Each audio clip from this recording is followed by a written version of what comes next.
kita terjadi ada namanya perilaku consumer behavior yang berubah, gitu kan. Dan hadirnya pandemi pada awal 2020 itu mengakselerasi perubahan perilaku tersebut, di mana kami mengunci harga-harga produk-produk kami dengan harga yang sangat murah untuk jangka waktu tertentu yang cukup panjang.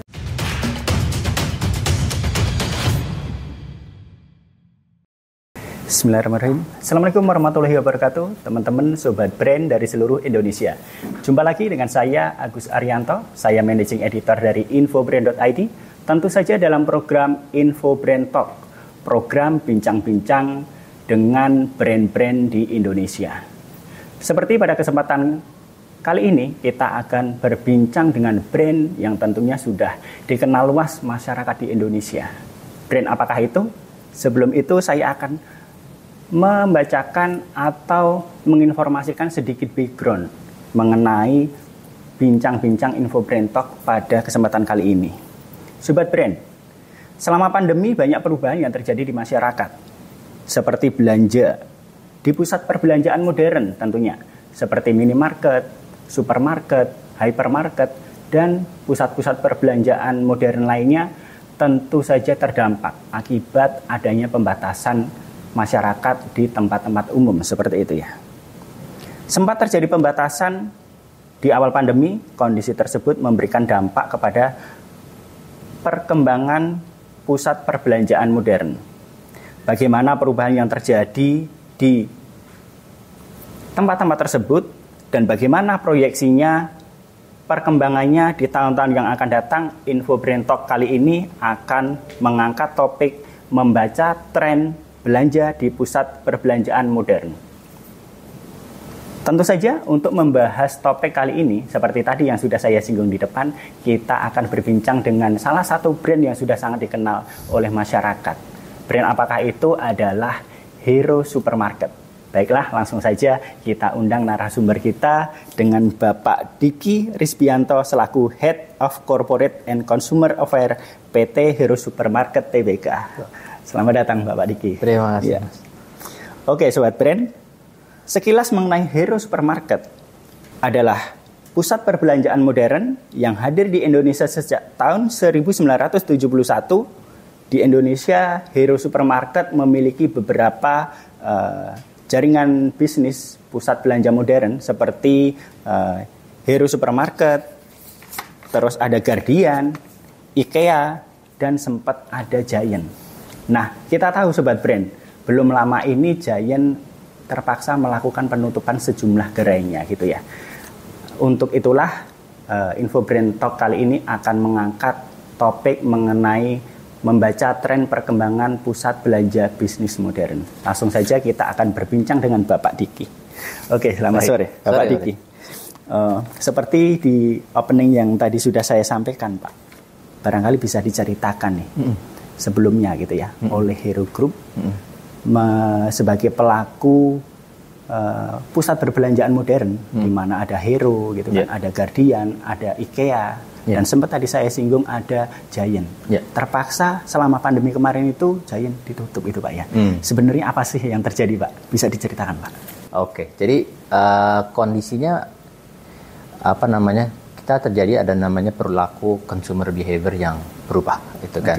Dan hadirnya pandemi pada awal 2020 itu mengakselerasi perubahan perilaku tersebut, gitu kan. Kita melihat bahwa perilaku konsumer di Indonesia, tidak hanya di Indonesia tapi di global, bahwa konsep bisnis hypermarket itu sudah kurang menjadi satu konsep belanja yang favorit, sudah mulai ditinggalkan, gitu kan. Nah, oleh karena itu sebenarnya rencana transformasi tersebut sudah dalam rencana kami, gitu kan, pada sebelum tahun-tahun tersebut. Kemudian hadirnya pandemi mengakselerasikan lagi perubahan perilaku konsumer tersebut, hingga akhirnya ya kita menutup bisnis Giant kami. Lantas apa Pak yang dilakukan selanjutnya Pak? Dengan setelah ditutupnya Giant, apakah akan semakin memperbanyak gerai-gerai yang lain seperti Hero, Guardian, IKEA atau seperti apa? Betul. Apa rencana selanjutnya Pak? Jadi bagian dari rencana transformasi tersebut adalah kita kemudian memfokuskan bisnis Hero Group ini pada 3 brand premium kami, yaitu Hero yang tadi Bapak sebutkan, Hero Supermarket, Guardian, sama IKEA Indonesia. Karena kita melihat bahwa segmen kelas menengah ini terus berkembang dan brand-brand premium ini cukup menjanjikan dan sudah mendapat pangsa pasarnya sendiri di masyarakat Indonesia. Pak, kalau melihat dari kapasitasnya Pak ya, misalkan seperti Hero Supermarket dan Hypermart gitu kan. Bapak tadi menyebut bahwa konsep-konsep yang Hypermart itu sudah mulai tidak diminati gitu ya. Sementara Hero juga masih mempertahankan salah satu supermarketnya gitu ya, yang menyediakan beragam kebutuhan sehari-hari, yaitu supermarket. Apakah memang ada perbedaan antara hypermarket dan supermarket? Kenapa untuk supermarketnya masih dipertahankan, Pak? Konsep hypermarket ya, masih bukan hypermart tetangga kami ya. Hypermart. Mohon maaf. Hypermarket memang sedikit berbeda karena lebih sifatnya grosir, masyarakatnya senang yang mungkin stok ya. Nah, kita ada perubahan generasi saat ini gitu kan. Generasi milenial sekarang ini sifatnya lebih beli yang dibutuhkan saat dibutuhkan gitu kan. Alasan stok mungkin juga karena milenial sekarang sangat dinamis, mungkin mereka juga menempati rumahnya juga nggak seperti zaman orang tuanya, lebih sifatnya yang praktis gitu kan. Jadi ketika mereka butuh, mereka datang beli gitu kan. Jadi konsep hypermarket ini sudah tidak lagi sesuai dengan generasi saat ini gitu kan. Oleh sebab itu juga maka kami tetap mempertahankan supermarket. Pak, kembali flashback ke masa pandemi Pak, dengan adanya perubahan behavior masyarakat itu tadi gitu ya, apakah memberikan dampak Pak terhadap perkembangan bisnis Hero Group ya Pak ya, yang tadi saya bilang ada Hero Supermarket, ada Giant, Guardian dan IKEA itu, apakah terjadi dampak gitu Pak, penurunan pendapatan atau seperti apa? Pada saat pandemi? Iya, pada saat pandemi. Iya, pandemi terjadi di awal 2020 dan mungkin kita juga masih tetap merasakan ya sampai saat ini ya. Tentu tidak dapat dipungkiri terjadinya penurunan. Nah, ini tidak hanya pada kami, tapi juga kayaknya rasanya terjadi global dan juga pada rekan-rekan bisnis semua gitu ya. Ada tantangan yang sangat berat. Tantangan di sini kan lebih karena banyaknya pembatasan pergerakan salah satunya ya, itu kan, di mana masyarakat diminta untuk membatasi pergerakannya, lebih banyak di rumah. Hal itu lagi-lagi merubah perilaku belanja konsumen, gitu kan, dan itu tentu memberi dampak pada penjualan dan operasional kami. Setelah memasuki tahun 2022 kan kita lihat masyarakat sudah kembali beraktivitas keluar gitu kan. Pembatasan sudah mulai dikurangi gitu. Kalau kita lihat pertumbuhan bisnis nasional itu juga sudah mengalami kenaikan, pemulihan Pak ya, sudah di atas 5 gitu. Nah, di bisnis retail sendiri apa Pak yang dirasakan? Apakah sudah mengalami perbaikan atau bagaimana Pak?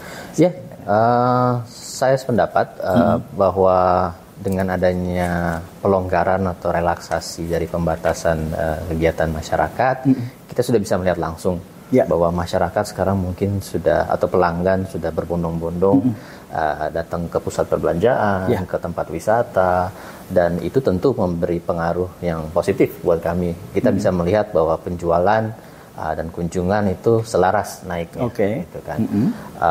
Jadi tentu itu juga membawa keuntungan untuk dari sisi pendapatan kami.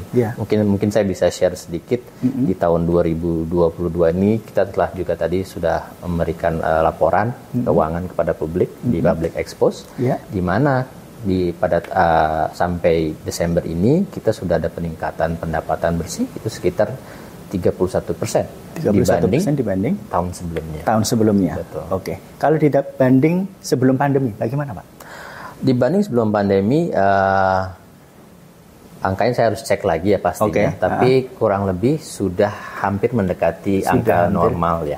Hampir mendekati angka normal Pak ya. Sudah lebih tinggi 30%, mohon maaf 31% dari tahun sebelumnya, artinya tahun 2022 ini perkembangannya Pak. Betul. Ya. Pak. Kembali ke perkembangan bisnis Hero Group. Tadi kan ada Hero, ada Guardian, ada IKEA gitu ya Pak ya. Setelah Giant ditutup ini, apa Pak yang akan ditambah, dan boleh disebutkan Pak rencananya atau targetnya akan nambah berapa nih Pak dari masing-masing lini bisnisnya ini tadi Pak? Mungkin gini, saya setelah kita memberhentikan Giant, gitu kan, kita fokus pada tadi 3 unit bisnis kami, IKEA, Hero, dan Guardian. Dalam 2 tahun terakhir ini setelah kita menutup, kita fokus pada aksesibilitas. Mungkin itu yang satu kata kunci aksesibilitas di sini, bahwa banyak kita despite adanya pandemi ini, kita terus berkembang. Kita bahkan membuka toko, membuka gerai. Ketiga unit bisnis kami terus membuka gerai. Dan juga tidak membuka gerai, kita membuka aksesibilitas dari sisi channelnya, itu kan. Tidak hanya toko secara fisik, tapi kita juga membuka opsi untuk secara daring, secara online, gitu kan. Baik itu kita menggandeng mitra e-commerce ataupun kita juga meluncurkan platform-platform milik kami sendiri. Platform-platform itu ada website, ada juga beberapa kita sudah meluncurkan apps. Mobile apps. Dari masing-masing lini bisnis ini tadi memiliki sendiri-sendiri atau bagaimana? Betul, karena memang karakter bisnisnya berbeda ya. Kita Hero tentu bisnis bergerak di bisnis makanan, Guardian di kesehatan dan kecantikan, IKEA di perabotan rumah tangga. Nah, memiliki pangsa pasar sendiri, kita memiliki konsumen loyal yang berbeda. Jadi tentu kita sesuaikan dengan demand dari masing-masing konsumen tersebut. Kalau dari 4 lini bisnis ini tadi kan Bapak sudah bilang memiliki segmen sendiri-sendiri gitu ya. Tapi secara grup, kira-kira mana sih Pak yang memberikan kontribusi terbesar? Atau barangkali masing-masing ini porsinya berapa persen sih Pak? Terkait itu mohon maaf, kebijakan internal kami untuk tidak bisa menyampaikan secara terpisah, gitu kan. Tapi dapat saya sampaikan seperti tadi bahwa semua itu saat ini mengalami pertumbuhan positif, gitu kan. Baik Guardian maupun IKEA, kita melihat ada pertumbuhan 2 digit like for like dari tahun sebelumnya. Tahun depan Pak, ada target penambahan berapa gerai Pak untuk masing-masing? Masing-masing. Ada nggak? Saya mungkin belum dapat share angkanya gitu kan. Tapi nanti kalau kita sudah bisa mengkonfirm, tentu kita akan sampaikan lebih lanjut pada teman-teman. Atau barangkali bisa diupdate ya Pak ya. Sampai dengan saat ini masing-masing ada berapa outlet Pak? Sampai hari ini Hero Supermarket kita ada 22 outlet di 8 kota. Di 8 kota. IKEA kita saat ini ada 7 gerai. Kita baru saja buka kemarin minggu lalu di Surabaya. Itu menjadi toko pertama kami di Jawa Timur. Lalu untuk Guardian sendiri saat ini kita ada lebih dari 300 toko tersebar di seluruh Indonesia.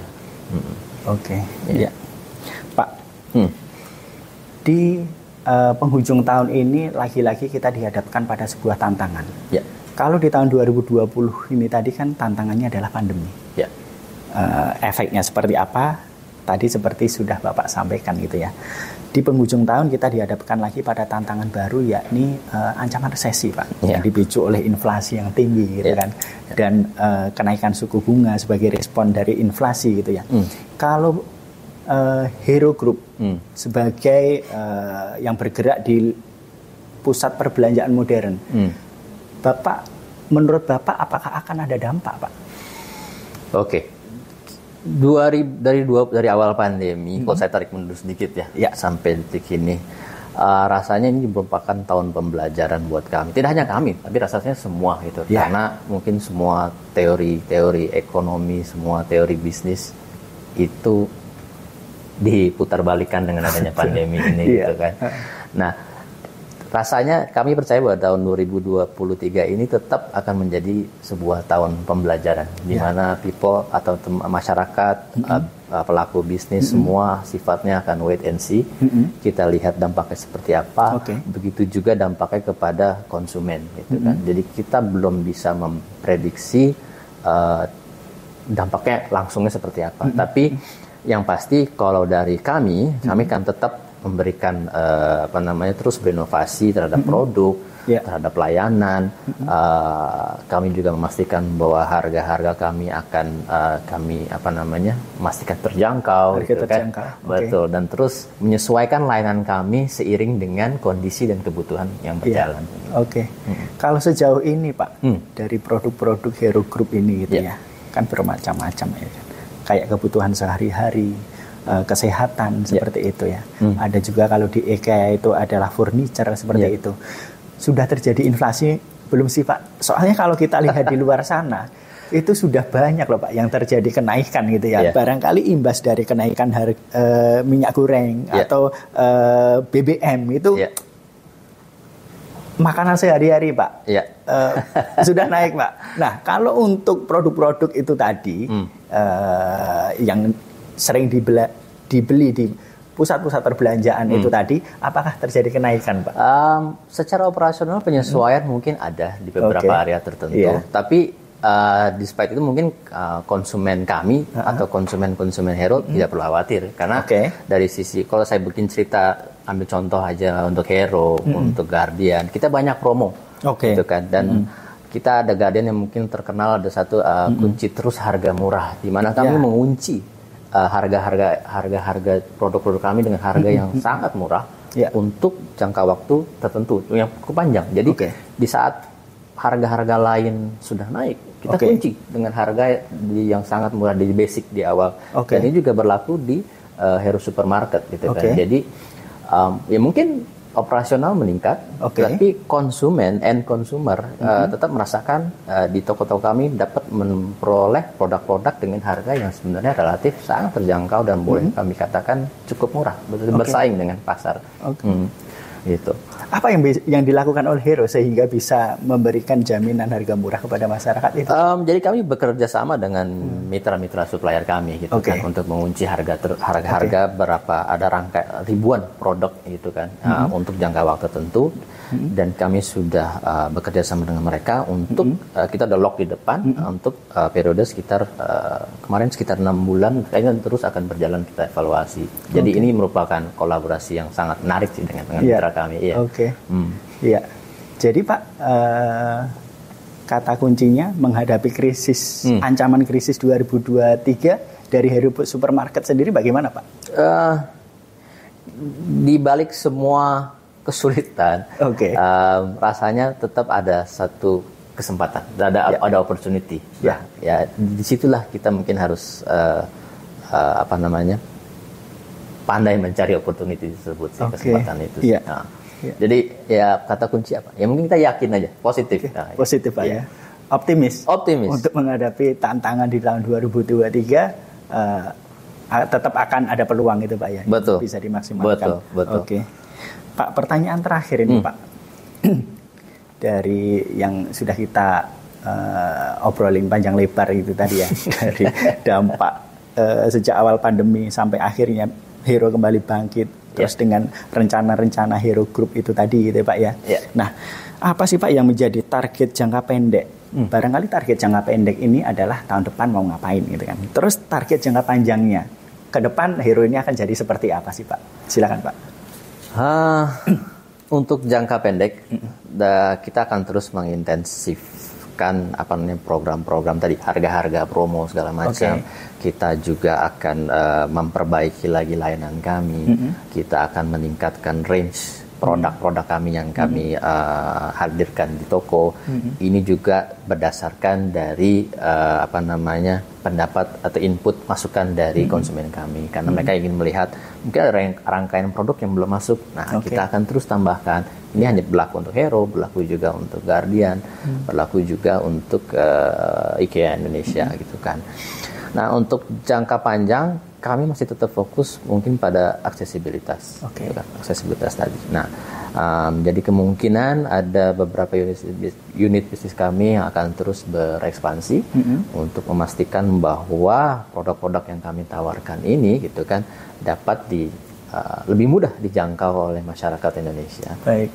Oke, satu pertanyaan terakhir, Pak. Baik. Closing statement, barangkali pernyataan Hero Group untuk konsumen-konsumen setianya, Pak. Silakan, Pak. Baik, terima kasih konsumen Hero Group, baik konsumen untuk Hero Supermarket, untuk Guardian dan juga IKI Indonesia. Kami tentu tidak dapat berada di posisi ini tanpa adanya loyalitas dari konsumen kami, gitu kan. Dan kami terus berjanji untuk memberikan layanan yang terbaik dengan menghadirkan produk yang berkualitas, tentu dengan harga yang terjangkau. Baik. Terima kasih. Terima kasih, Pak. Baiklah, Sobat Brand, demikian tadi Info Brand Talk, bincang-bincang kita pada kesempatan kali ini dengan brand Hero Group atau lebih dikenal dengan Hero Supermarket. Tadi kita sudah dapat penjelasan itu ya. Ternyata Hero Supermarket itu bisnisnya bukan hanya supermarket saja, tapi juga ada Guardian yang menyediakan beragam produk kesehatan, terus ada IKEA yang menyediakan berbagai furniture seperti itu ya. Dan untuk supermarketnya tadi sudah dijelaskan oleh Bapak Diki masih eksis dan akan terus berkembang seperti itu. Sampai jumpa di episode Info Brand Talk berikutnya. Saksikan terus hanya di Info Brand Talk yang dipersembahkan oleh infobrand.id. Baik, terima kasih Bapak Diki, terima kasih penonton semuanya.